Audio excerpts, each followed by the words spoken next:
Now I want to talk about a disease that is easy to diagnose, even easier to define.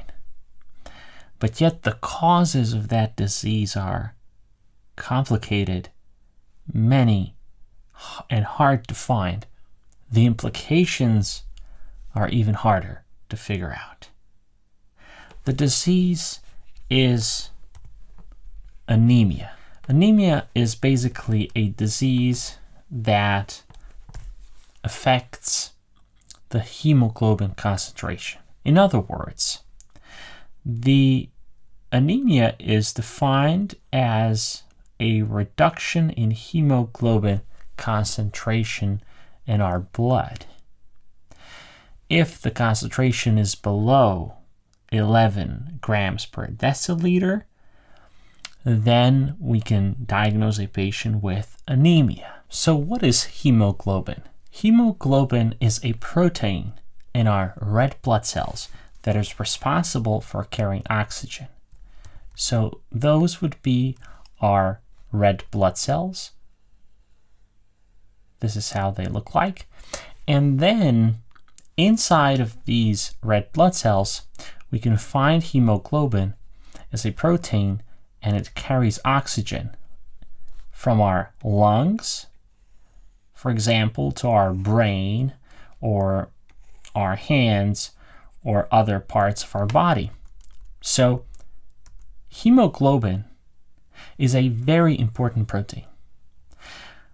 But why would the concentration of hemoglobin be reduced? Well, not every anemia is the same.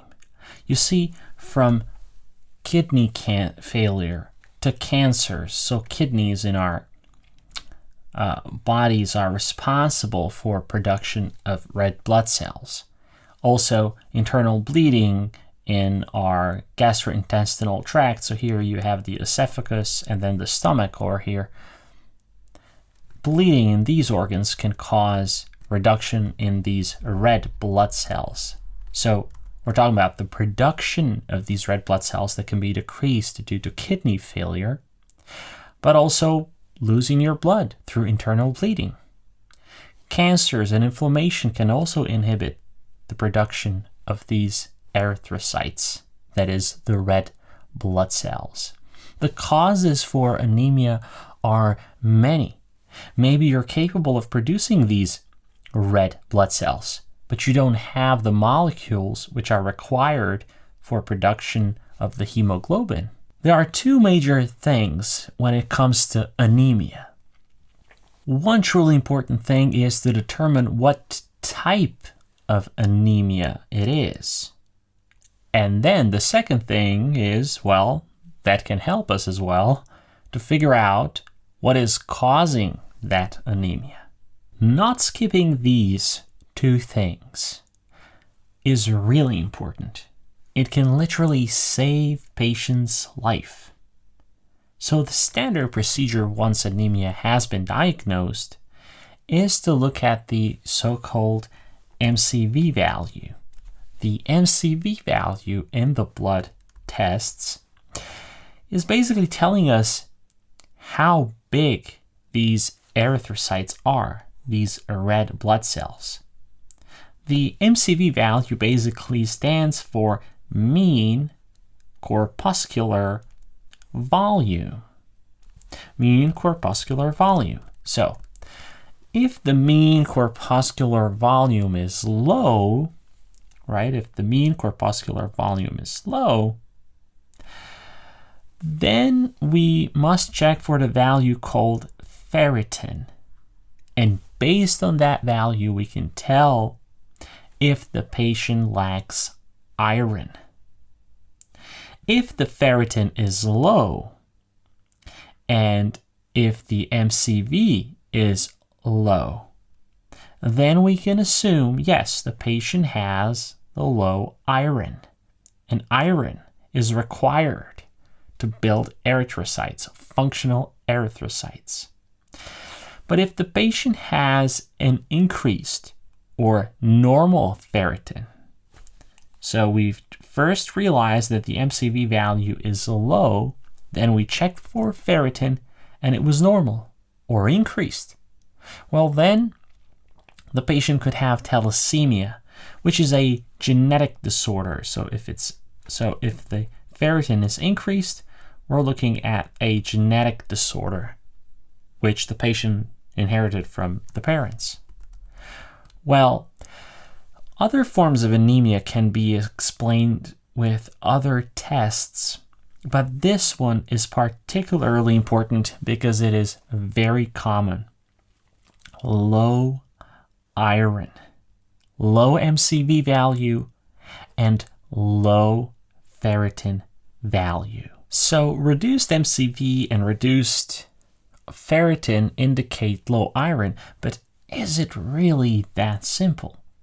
You see, low iron can be caused by bad diet, but if there is a cancer in the gastrointestinal tract or in the lungs, or any major inflammation, for example, COVID can cause a major inflammation in the respiratory tract, but also other organs, such as heart.